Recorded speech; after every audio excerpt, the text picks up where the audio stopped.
Hello? Can you hear me? Did, did something happen there? Uh, what? What is going on? We've done this for like 8 weeks now, well, 6 weeks, I suppose. And the audio has never not worked before. Okay, people are hearing me now. My goodness. Hello, everyone. Welcome to the last ever live stream. I'm kidding. These have been a lot of fun, and I would like to continue them in the future if you'll have me. I saw a very, very interesting comment just before. Somebody went on a bender. There we go. Jeremy. Jeremy said, it's 5 a.m. in Canada. Just got back from a major bender. Thank you for being here. Well done. Did you go on that bender because of the episode? You felt like, anyway, maybe that's too harsh. But hello, everyone. How are we? What did we think of Empire of Death? Give me one sentence summarizing your thoughts. Maybe not even one sentence. Give me 3 words summarizing your thoughts on the Empire of Death. Because that is what we are reviewing today. I have many a thought. Many a thought.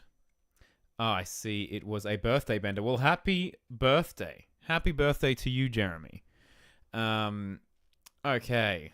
3 words. They said, it was trash. Oh, that's it? Meh. It okay. Oh, yeah? Alright. Not that great. I feel robbed. RTD, reset button. This is fun. Too easily defeated. Disjointed, inconsistencies, disappointed. I like dog. Okay, well, I think we've had a lot of fun. Let's get underway talking about Empire of Death. Let's see if this works. Just really quickly, it should work. There we go. Hello. Let's put our thinking caps on and get bloody underway. So, Empire of Death is the last episode of Season 1 of Doctor Who. We finally made it to the end of the very first season ever of the television show Doctor Who. I can't believe it's been going for 60 years, and we finally made it to the end of Season 1. My goodness gracious me. This was written by Russell T Davies and is the second part of the 2-part finale for Season 1. Last week being The Legend of Ruby Sunday, which seemed pretty much all set up, and then this was supposed to be the big payoff. And I found it very, very funny how what is oh my gosh, sorry, the chat is going crazy. Very disappointed of Ruby's mum. I see. Yes, okay. Your comments are coming through. I have a job to do. I apologize to the people in the chat if I don't get to every comment. There are quite a few people in the chat right now. But anyway, what was I saying? Yes, I found it so funny that at the start of this episode, the pre-title sequence was very, very quick, and it just kind of showed the last few minutes. It was so quick and kind of showed how little of last week kind of is going to impact this week. But anyway, I thought it started ridiculously strong. It had, I don't have the picture, but it had these two, going away from unit. The sand, the death sand, the really, really bad sand, Sutex sand, was causing death everywhere, and it was absolutely destroying London. And then it destroyed some of the people that we love the most. And this line intrigued me from Miss Flood, but we'll get there. But one of my favorite things that this episode did from the start was when everyone at unit dies, including our lovely Kate Lethbridge-Stewart. But because it happened at the start of the episode, and Russell T Davies, as we've already said in the chat today, he's very synonymous with the reset button, with the universe reset button. There's all this tragedy, but don't worry, at the end, everything's going to be fixed up. But I really wish, seeing that, I kind of wish that, Kate Stewart's death or everyone dying at unit was the end of Legend of Ruby Sunday. Because, in the Series 4 finale back in the day, back in 2008, it was revealed much earlier on in the episode Davros's return. And I feel like we could have had that last week with Legend of Ruby Sunday, but with Sutekh. We could have had Sutekh revealed halfway through the episode if they kind of picked up a pace a little bit, and then at the end kind of showed what a massive threat Sutekh is, and what better way to do that than kill, one of the longest running New Who characters, Kate Lethbridge Stewart. I would have been like, that's a better cliffhanger than the Sutekh reveal, which everyone guessed, and I bet you that the BBC didn't count on all of us guessing that Sutekh was the big bad, right, like well before the season even aired. I don't know how you guys did it. I stayed away from it. I didn't even know who Sutekh was. But anyway. Let's have a look. Let's have a look through. Let's talk about Sutekh.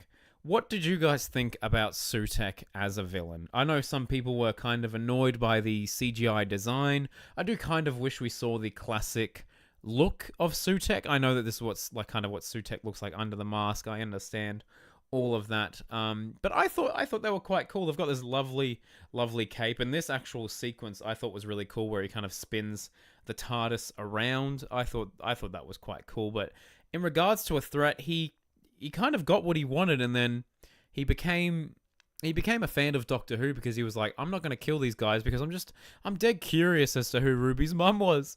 He was like, I'm going to start a YouTube channel being like, who is Ruby's mum? Who is Ruby's mum? And he's going to have, Ruby in the thumbnail pointing, being like, what? Who's the mum? Who's the mum? So yeah, Sutekh was underused. Okay, very, very good, very good. Pretty easily defeated after all that. Look, we will talk about that nonsense in a second. Big Dog, woof, cool CGI. Liked the design, a bit underutilized in this episode. Had a strong impression, then underwhelming by the end. I didn't mind the design, but would have preferred the OG. I thought he was defeated way too quickly and took away from him as a villainous presence. It feels hollow. Yeah. Look, I feel like the first 10 minutes of this episode and the last 10 minutes, I really quite enjoyed. He was quite a big presence there at the start, but then the world ends and we're just kind of like, oh, okay, what's next? What's next? So, yeah, I don't know. In regards to Sutekh, for those who have seen Pyramids of Mars, is Pyramids of Mars a better story than, say, Legend of Ruby Sunday and Empire of Death? Let me know. Because I'm dead curious because I wanted to watch it. We don't get Tales of the TARDIS here in Australia, and I wish we did. I really wish we did. I saw a couple clips of, the Ruby and 15 scene from that, and that looked very promising. But what do you think? What do you think? Okay, people are saying hard to compare. Pyramids is 1,000 times better. Yeah, I think Pyramids of Mars is more fun. Oh my god, is Pyramids of Mars better? Maybe that's... I really should have filmed a video this week. You know how I've been watching episodes of classic Doctor Who. I really should have filmed me like watching Pyramids of Mars for the first time, getting excited for the finale. But I think I'll just watch it in my own time now. Pirates them. I'm not gonna pirates them, you Cyberman. Gosh, what do you want me to do? I'll get done for cybercrime, Cyberman. My goodness gracious me. Okay. The problem is they felt like two different characters, as in the Sutekh here and the Sutekh back then. That's interesting. What was Sutekh like in Pyramids of Mars? I'm dead curious about this. Definitely one for the next time you watch classic Doctor Who. Okay, yeah, I'll definitely do that. But in regards to the a villainous presence, they're quite, I don't know, they're memorable, but my goodness, like this frame is sad. That's a god. That's the god of death being like pulled or like yanked on the neck. It's really painful. Oh my gosh. A donation in the chat. Thank you very much. I told Troy to tell you where to watch Tales legally. Also, you have Super Chat support now. Congrats. I feel like I couldn't donate previously. Oh, yeah. I think people can donate, and thank you for your donation. Very much appreciate that. You legend. Yeah, okay. All right. Let's have a look-see, look-see, look-see. Why didn't he unhook himself? Yeah, that's the thing. Like, it's... Now, here we go, okay? I must tell you all right now, I've only seen the episode the one time. I've only seen it the one time, okay? So, I don't know all of the details, schmeetails, but they brought back the intelligent glove from Church on Ruby Road, sure. That's fun, that's fine, that's weird, that's been set up in a previous episode. Did they say that this was like intelligent rope? They made some kind of reference to, Church on Ruby Road where they talk about ropes and there's goblins have a language of rope. Man, this show is crazy, isn't it? This show is bananas. But what was up with that? Is this smart rope, this rope right here? Is that supposed to be smart rope? Is that why Sutekh couldn't cut it? I mean, look, I don't want to be that Doctor Who fan that makes their own headcanon, because I feel like there was so much stuff that really wasn't explained. And yeah, we'll get into this. There is no explanation as to how Ruby made it snow. Yeah, what's up with that? This is a bizarre episode. This is a really, really bizarre episode. People are saying it's just normal skipping rope. It's some kind of special bond. I think I have some kind of special bond with all of you watching. I appreciate you. Also, why did he not disintegrate straight away? Yeah, here's the thing, okay? So, we're skipping right to the end of the episode. Well, not right at the end. The climax of the episode where we get the doggo by the lead, drag him through the time vortex, drag him. And then because they did that for some reason, he was able to do this, and this was able to be the big reset button because death plus death equals life, or something like that. Death and death cancels out and creates life, and so everyone was able to come back. It was very Avengers Endgame, but way less. I don't. How do I word this? They definitely explained how, in Avengers Endgame, how everyone came back. This one, I was like, I guess that kind of makes sense. But then later, once they snap this rope, he touches the side of this and fully disintegrates. So how does that work? How does it work? Exactly. How does death plus death equal life? I don't know. Sometimes, like Russell, I read the what do you call it? The writer's tale, and in it he says, "Oh yeah, a lot of the time I'm making up a lot of mumbo jumbo." This had so much mumbo jumbo that I didn't really understand it at all. But yeah. So anyway. Let's not get ahead of ourselves. Everyone disintegrates. Sutekh's a massive villain, and there are quite a few fades to black, which kind of made this episode feel a bit more cinematic.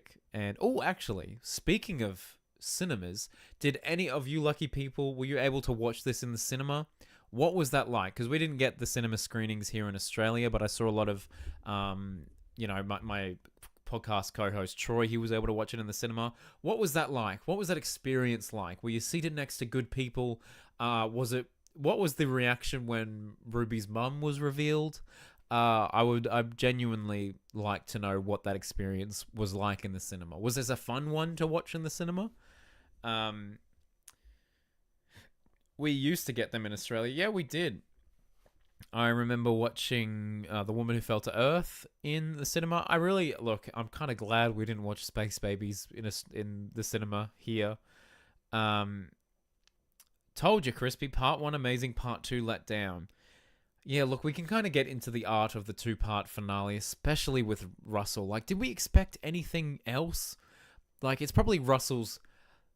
I don't want to say it. Probably Russell's weakest finale? Is that controversial? Is that controversial to say? I don't know. But it has a lot of Russell T Davies tropes. Like there's so much going on, and then he uses the reset button. But the character stuff he does is actually quite good. Like, I don't know. I don't want to jump around. I don't want to jump around in this. But there was some genuinely good character stuff. And I think the main cast did a phenomenal job. People are saying bring back Chibs. Oh my goodness gracious me.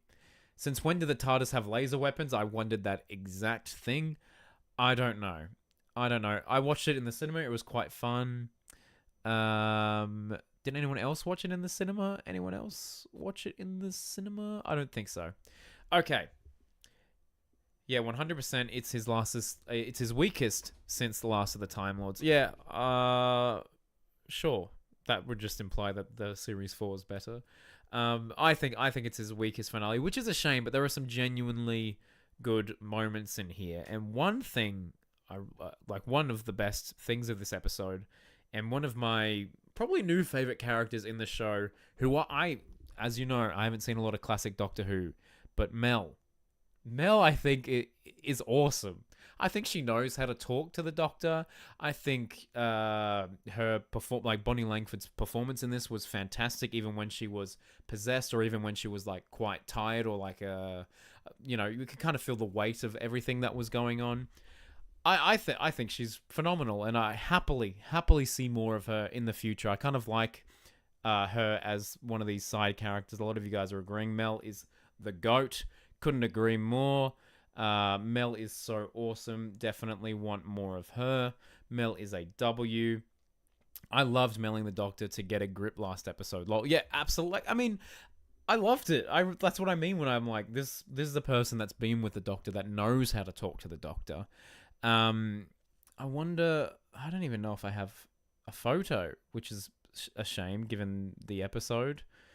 But what did you guys think of Ruby Sunday as a companion? Let's not talk about the ending just yet with the mother reveal.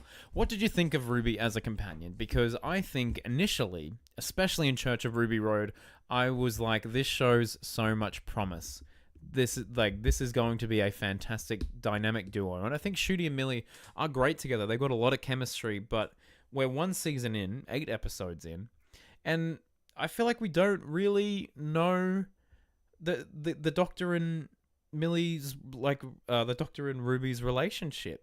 I felt like there was way more to discover, and I was trying to figure out why this was, and it kind of dawned on me, and I spoke about this in the podcast, was that they had barely any scenes in the TARDIS together. I feel like we kind of needed a few more scenes of just the two of them in the TARDIS trying to figure out exactly what this relationship was, kind of figure out who Ruby is as a character, what this dynamic is, and how it was going to work. Honestly, I kind of liked Mel and Ncuti together better than with Millie. Maybe it's just a nostalgia.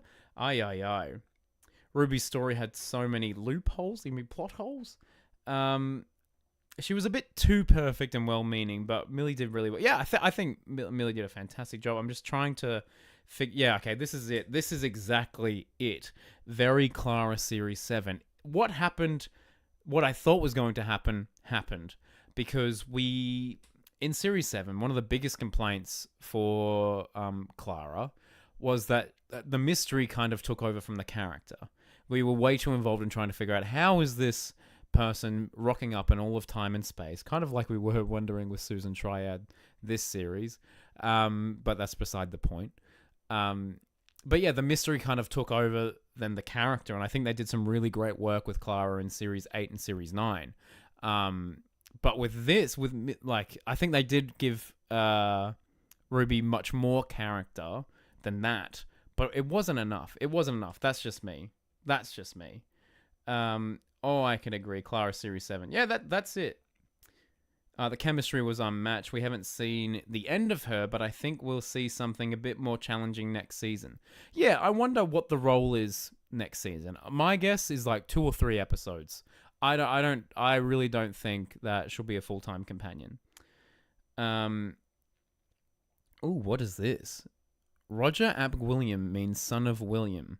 Ruby's father is William. Half siblings confirmed. What? Let's talk about that. For a second. Because as a lot of you know, 73 Yards was my favorite episode of the series thus far. And at the end of that, there was kind of a reset button. So not much, it didn't mean much to the bearing story. I kind of thought that when in last episode when Kate and Ruby meet up for the first time. I thought they were going to be like, oh, have we met before type thing. I really thought they were going to do that, but they didn't. So I was like, oh, okay. I think Russell's kind of forgotten 73 yards. But there was a pivotal moment from, like, it almost seemed like a deleted scene from 73 yards that changed how this story went, because apparently this man right here makes DNA tracing, DNA collection compulsory in 2046 or whatever. And that was the key to finding out who Ruby's mother was. Why that scene wasn't in 73 yards, I don't know. I don't know why they didn't do that. I find it bewildering. And then there was reference to how the camera was exactly 73 yards away from the church and how weird things happen at 73 yards. I thought maybe this was going to be a way that they could retroactively kind of explain how 73 yards came to be, because there's so many unanswered questions with 73 yards. I thought maybe they could have been like, oh yeah, the TARDIS landed near this like cursed bird skulls and strings and all of that, and created this entity or some kind of like cursed time loop or something for Ruby. But they don't do that. Instead, they give us a weird deleted scene from 73 yards that has a pivotal role in this episode. I don't know. I really don't know. I did like the tie into 70. Yeah, look, it made it feel like a more cohesive series, sure, by having this, and it kind of makes you go, oh yeah, for sure, great. Yeah. Anyway, I don't know. I don't know. Do you think the 73 yards plot will bleed into season 2 or 3 or remain an unsolved mystery? I'll put money on it now. I think that 73, like, that story's done. It's done now. They've referenced it once now, albeit weirdly. But I don't think. I don't think it'll rock up. Rogue is better than 73 yards, but both of them were brilliant. Yeah, isn't that funny? I feel like two of the strongest episodes this series weren't... oh, wait, no. That one was written by Russell. I think Boom and Rogue are probably some of the best episodes this series, apart from 73 yards. But we can rank them all later. I've got this here ready to go, if you want to stick around for that. But yeah, I don't know. What a mixed bag this season was. What a mixed bag. Anyway, whatever. They kill this guy. They save the Ood Sphere. You know, fun little reference to the Ood for some reason. Good-o. Now, here's something we should talk about. So how I was named Crispy, how my parents gave me that name, was that they were driving through KFC and they were trying to figure out what to order, and they saw the original Crispy Burger, and my mum did this and was like, and then all of a sudden I was named Crispy. That's how I got my name. This seems odd. Let's just run through this scenario really quickly. So you're at the church, you're there very late at night, and someone drops off a child there, and you're trying to figure out who this person is. They're, quite a distance away, and they go like this. They go like that, and then they wander off. I don't think the person that has seen the child is immediately going to go, oh my gosh, that's so nice. You were naming the child. That's exactly what that was. They would think, what is going on with this person, and why is that sinister? Why are they cloaked up like that? They obviously don't want to be seen, but they want to be seen enough so that they, the person over there can understand how to name this child. I don't know. This was crazy. This was really weird. She should have been pointing at Sutek. Yeah, maybe that would have been better. The mother was giving some kind of warning, being like, hey, I can see this. I thought she was naming her road. That's so funny. Oh my gosh, that is so funny. I love that. It's nonsense. Yeah, I don't know. I really don't get it. Why was she so mysterious? I don't know. At 15, weren't we all a little mysterious? Ruby's mother looks like a member of a cult or something. Yeah, I feel like we don't really have to go into that kind of territory, but if you leave a baby on a doorstep and you're hooded and you're acting mysterious, the people there might be like, what's the story? Is there something sinister going on here? But yeah, I don't know. Did they explain why the memory changed? No, there's a lot in this season that I don't know. Damn it, Russell. Russell is full of great ideas, and I can guarantee you that the novelization of this story will be phenomenal. This script on paper is 10 out of 10. It is great, but there's so much stuff, so many question marks that kind of leave you a bit baffled, and some things that happened on screen that didn't quite pay off. This just, I don't know. I think I let out an audible like sigh when this happened. I was like, oh, okay, cool. I feel like RTD had no idea who she would be. Then he wrote Ruby Road, but then he got to the finale and was like, oh no, I have to come up with some nonsense. Yeah, that's how Russell rolls. He just makes up nonsense on the fly all the time. It's ridiculous. Okay, let's do something a little bit fun. I'm going to do... It's poll time, everyone. It's poll. I'm going to type something in the chat right now. Here we go. What did you think of the Ruby Mother reveal? Yay or nay? Okay. I'm very, very curious as to what you guys think about this, because how many people are in this?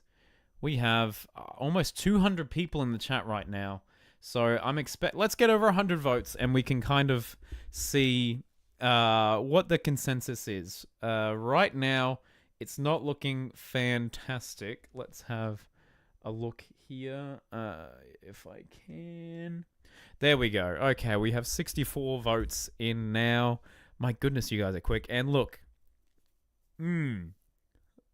I'll tell you how I am once we get to 100 votes, because what? Torchwood Boy retired from YouTube. Oh wow, I didn't know that Torchwood Boy retired from YouTube today. That is sad. I've been watching Torchwood Boy for ages. I really thought Ruby was her own mother. I'm very disappointed.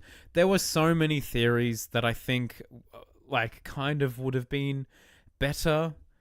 Hit the button for crispy folks. What do you mean? I don't know what you mean. 73 votes. Oh crikey.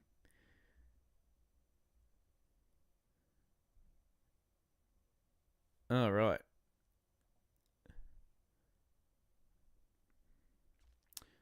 Oh, hang on. Are we almost at 100? Surely. Sorry, everyone. Oh my gosh, come on.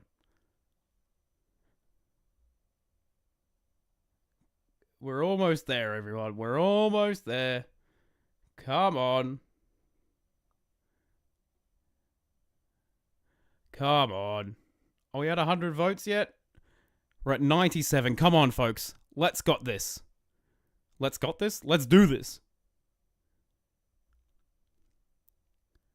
100 votes. Come on. We're almost there. 100 votes. Well done. Oh, it went there. Okay. We're ending the poll. The results are in. We had 70% of you say nay. We had 29% of you say yay. And 1% of you have vanished for some reason. My goodness gracious me. Okay. So, the Ruby Mother reveal. I don't have a photo on here. I really should. Two things. I really enjoyed the scene at the bar. At the end there, I thought that was really sweet. I enjoyed that. But the other thing was, when it was revealed, that was another point that I kind of let out an audible sigh. Much like this scene right here. Because I think that it was a case of they hyped it up so much. That I don't think there were going to be any it wasn't going to be satisfying no matter what. I feel like a lot of people wanted the trickster to be a thing. I feel like a lot of people wanted the trickster to be a thing, but it didn't end up being the case. I really, as someone said before, I really thought it was going to be Ruby herself, and it was some kind of weird cycle where Ruby doesn't have a mum. Like, we're kind of trying to figure out where she came from, where did she go, Cotton Eye Joe type thing. But yeah, so for me, it was a beautiful character moment, and it's very Russell T Davies that I can almost imagine it on paper, that the idea that this is all getting built up, and it turns out that Ruby's mum is a perfectly ordinary woman. There is some beauty in that, but the fact that they hyped this up the whole series, plus the Christmas special, this was the through line, and that was the payoff, that it's something ordinary, something mundane, and they kind of play into, we can't get our expectations too high. But that's what you did, Russell. You did get our expectations too high. So, yeah, I don't know. But anyway, the day is saved because we drag the doggo back through the time vortex. And, Unit's all saved. Susan Trier gets offered a job at Unit. I really wish we had more with her. I know a lot of people are like, her story was kind of done. It was all on Sutek. Sutek is barely in this episode, let's be honest. But I thought she was great last week. Would have loved to have seen her more. But what's happening between these two little lovebirds? Kate and I'm sure you guys can tell me what's going on here. They held hands. Are they an item? Did I miss something? Did I miss a chapter? I feel like I did. Oh, someone has donated. Oh my gosh, 2 people have donated. I'm just happy she didn't point to the local toilets by mistake. And that's why I'm called Lulu. Oh my gosh. That's hilarious. Not earned after 8 eps. We felt cold to it too soon. Yeah.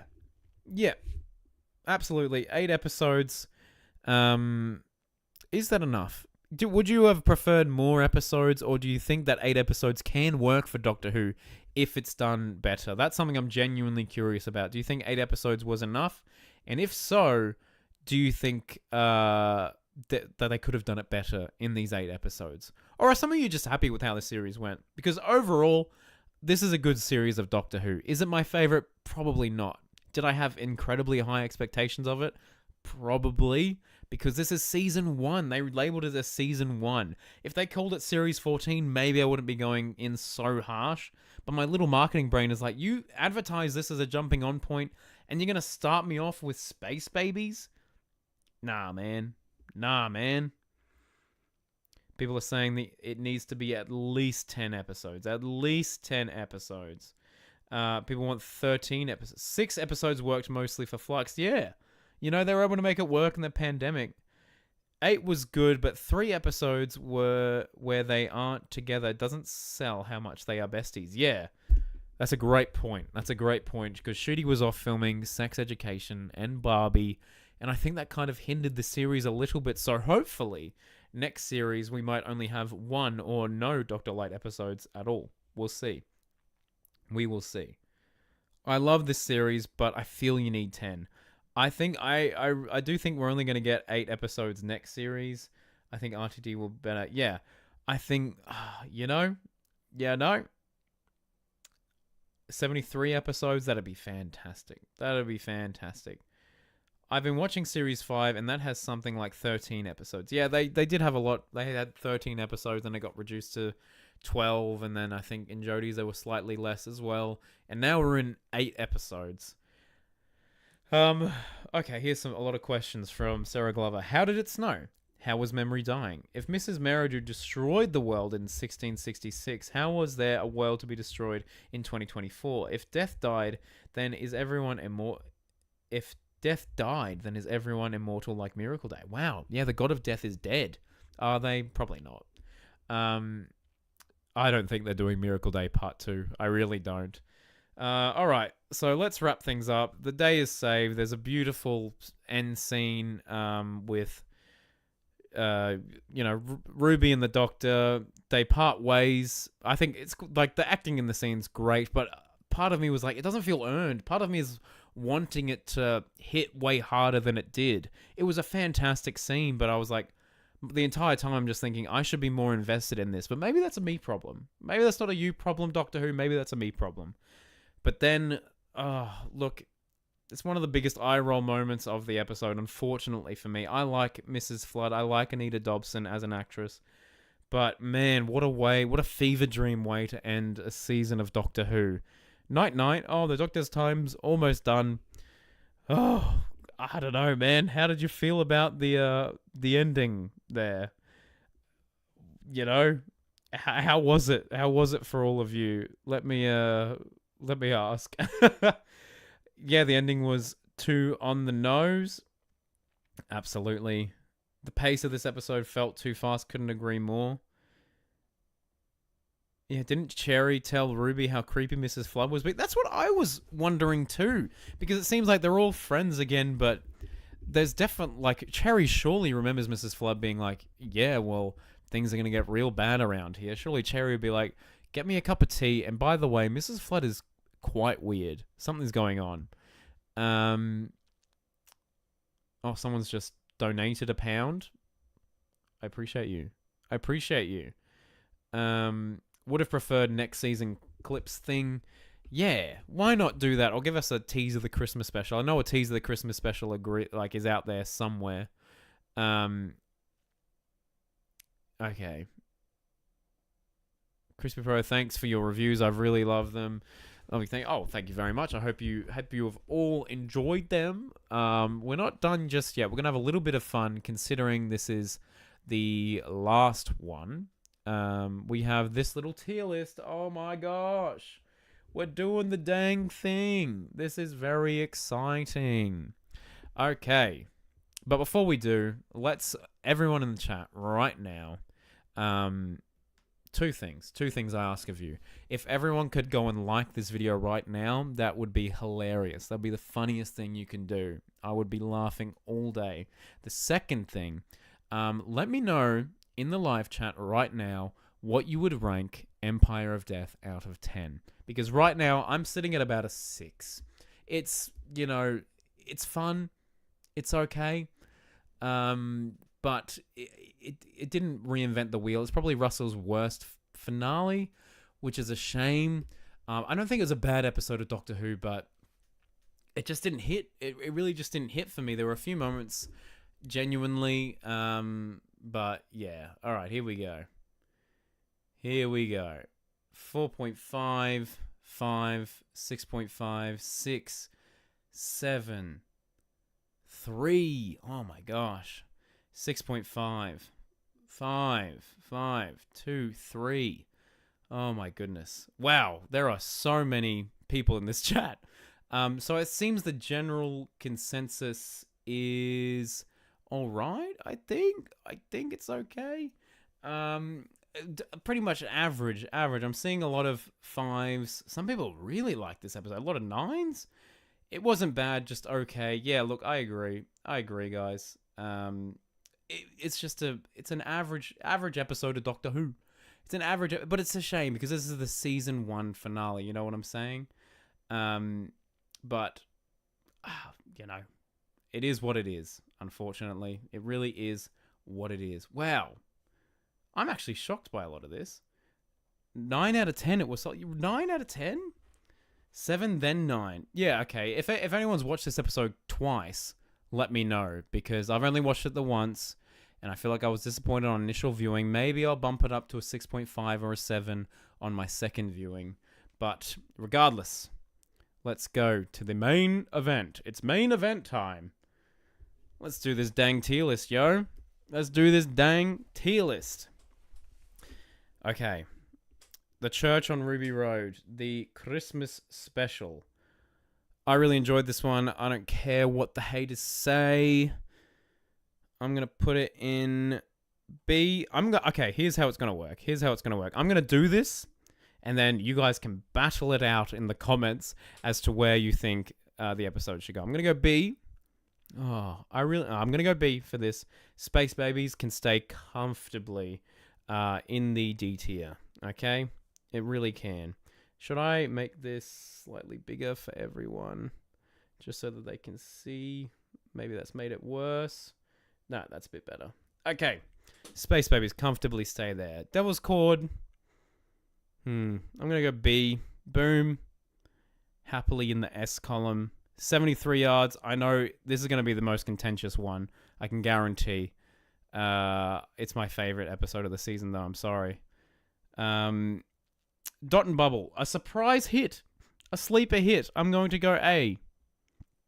Rogue. I'm also going to go A. Legend of Ruby Sunday. About a B. Empire of Death C. That is how I envision the series. This is just my opinion. Please do not hate me. This is just my opinion, okay? What do people say? Okay. People want Dot in A. I did put Dot in A. Absolutely. My goodness, this is an insane comment section to read, actually. People want Legend in A. Is Legend actually A status? I feel like that episode was just a lot of setup in the last 5 minutes of the really good stuff. Or maybe the last 10 minutes. Dot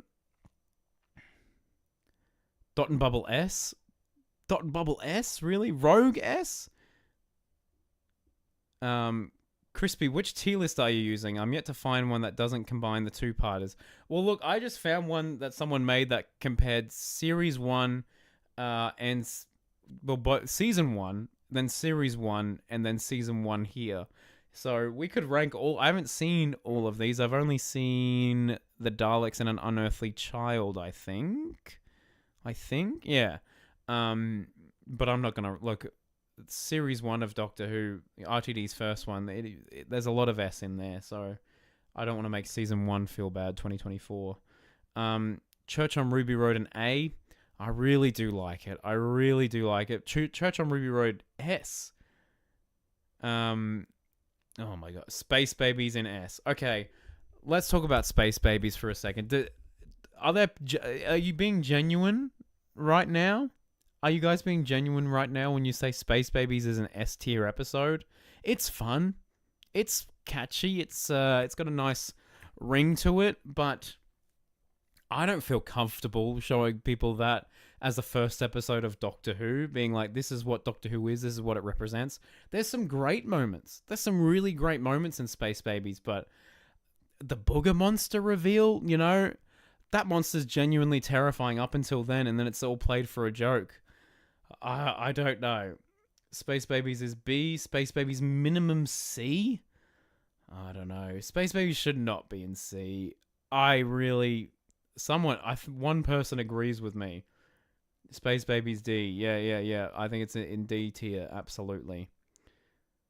Space Babies is a solid BM. Okay. Whatever. That's fine. Is the stream okay, everyone? Someone says it's at 3 frames per second right now. I hope it's okay. I really hope it's okay. Okay. Well, that's fun. I'm going to keep it like that, and there's nothing you guys can do. Maybe I'll move this into A and this into S just to really ruffle some feathers. But another thing that we could do, I've been tagged in this video, and it's got almost 2,000 likes and 60,000 views. Have you guys seen this? Apparently, I urge all of you to please watch this TikTok fully. He hits the nail on the head 100%. I don't know what the context is. I'm assuming it's some kind of Series 1 review of sorts. But let's watch it and see if we agree. This could be a fun exercise. I'll make sure the volume's up for you guys. Can you hear this? Who violated a contract in the finale last night? Let's talk about it. I hope he doesn't swear. Could you guys hear that? Should I turn it up some more? I might turn it up a little bit more. Here we go. Who violated a contract in the finale last night? Let's talk about it. There is a contract that exists between TV shows, movies, books, and the people consuming them. And a big part of that contract comes down to trust. Particularly when we're dealing with mysteries that are gradually unfolding. Okay. You're getting clues sprinkled in to whet your appetite, to follow along, solve the mystery, piece it all together. And you expect misdirection and red herrings, right? They're part of the conversation, they're part of the fun. But there's a difference between red herrings and misdirection and feeling outright lied to and deceived, because that violates the trust, right, from the contract, and feels like that's what happened this season of Doctor Who. Okay. And Oh, the he's trust going is so in. important because I'm curious as to where he's going with this. What is it just the Ruby's mother mystery that didn't come to fruition? That's why. Okay, we'll see. viewers We'll see. need to trust that the next time you raise the stakes, the payoff will be worth it. We need to trust that our investment of time and energy as an audience will be rewarded with a good and fulfilling and reasonable conclusion. Reasonable is the word, right? Because we don't have to like it or love it, but it has to be a reasonable payoff. The solution of a mystery should be as engaging as the mystery itself.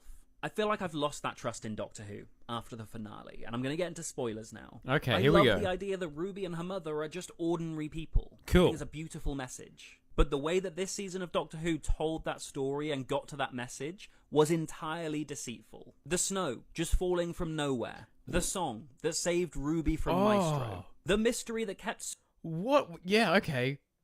Great. Okay, so we had the snow thing. We don't really know what the snow was all about. The song, there's a hidden song in her? What? Russell? You fully know where the story was going, and that I completely forgot about that. Why was there a song there? Anyway. Sutekh from killing Ruby and the Doctor. Hell, this is not how a person turns to point at a lamppost when nobody's around. These weren't red herrings. They weren't misdirections. They were clues that were part of the bigger mystery. And they were all fruitless. Every single one of these clues was deliberately deceitful to keep us engaged and keep us guessing. The solution was not as engaging as the mystery. Yeah. So now why next season am I going to care about the mysteries we inevitably get clues for? Even Mrs. Flood with the enigmatic cliffhanger. Why should I have any trust that this is going to amount to anything of substance? I've lost my trust in the gosh. Wow. Ooh. Ooh. That's a spicy beat the ball. Who violated a contract? Who's it? That's Brett. Oh, he's right there. His name's Brett Ball. His name's Brett Ball. And Brett's thoughts on TikTok. That was excellent. That was a really, really good watch. Thank you for that, Brett. How do people feel about that? Are you disappointed by everything that there was? Because part of the charm of this series, and maybe more like, this was our first longer series of Doctor Who in a long time. And, seeing the constant engagement online, all the theories as to who Ruby's mother is, as to, who the big bad is going to be at the end, who Mrs. Flood is. Like, do you feel like it kind of, it didn't pay off? Are you worried about season 2?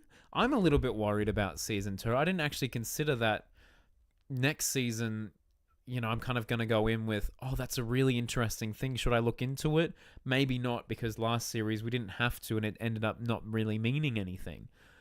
That is food for thought. That is food for thought and a half. Okay. All right. Someone disagrees with that video. That's fine. That's fine. It soured the 2-part finale for me. Oh, wow. Who was asking this? Series 11 or Season 1? Season 1... Oh, well, look. Let's not... That's a can of worms. Series 11's a weird series, but it definitely tried to be unique. It set itself out from the rest of the crowd, and there are some genuinely good episodes in there. But probably Season 1 in terms of enjoyment, I don't know. Don't ask me things like that. Given the viewing numbers and the lack of plot payoff, if this were the first ever series, I doubt a second series would have been greenlit. Yeah, that's a tough statement. That's a really tough statement. Thankfully, Disney did purchase 2 series, or purchase whatever. They made some kind of deal to help fund and create the first 2 seasons of new Doctor Who, and they've already filmed the second season. It's well in post-production. And it hasn't been picked up for a season 3, but Russell has said that they are very confident that it will get done.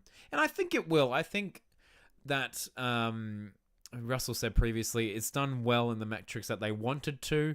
They've said that it didn't exactly meet where they thought it was going to, but it's still good.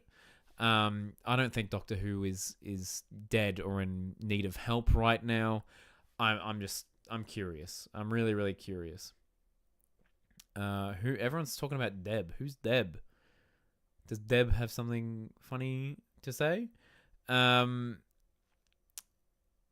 Viewing figures are not bad. It's about where it lands in the weekly ranking, which it did quite well. Yeah, look, it's still like, top of one of the most watched shows every week that it comes out. So it's doing all right. It's doing all right, guys. The problem isn't the mystery itself, but the show's over-reliance on it. Doctor Who should evolve past this type of storytelling. A lot of TV shows kind of revolve around the mystery element, wanting to keep people hooked. And Doctor Who, they've done it so well in the past with the Cracks in Time, with Bad Wolf, with Saxon. These overarching story threads that have these incredibly satisfying payoffs. But this one, it just didn't feel as earned. Even if Disney don't pick it up, the BBC still will. Yeah, look, if Disney drop it for some reason, it'll just be like, oh, that was weird when Doctor Who had a slightly higher budget, but now it's back on the BBC, safe at home.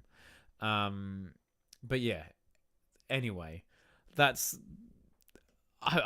just feel bewildered. I really do feel bewildered. I will watch this episode again. I will watch it one more time. But I just feel a little bit let down by this finale. But overall, as a season, I had a lot of fun. I had a ridiculous amount of fun. I think Ncuti was a real standout for me as a Doctor. I absolutely adore the man, and like he said in the last episode, hope this face sticks around for more years. And I do too. I really do too. But anyway, this will be very, very close to the end of the stream, but I have one last surprise in store. I finally remembered this week. We're going to play a little bit of Hoodle. So guess the frame from the single episode of Doctor Who. Guess the Doctor Who episode from the single frame is what I'm trying to say. And here we have some eyes, which I think are Jenny's. And I think it is Name of the Doctor, perhaps. Is this where she dies? No. Oh, no. Is it?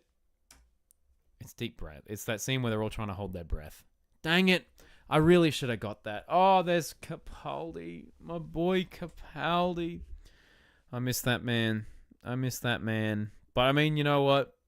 It's always good to have a Scottish doctor. Absolutely. Alrighty, well, ladies and gentlemen, thank you so much for being a part of these weekly live streams. I like the idea of continuing doing them.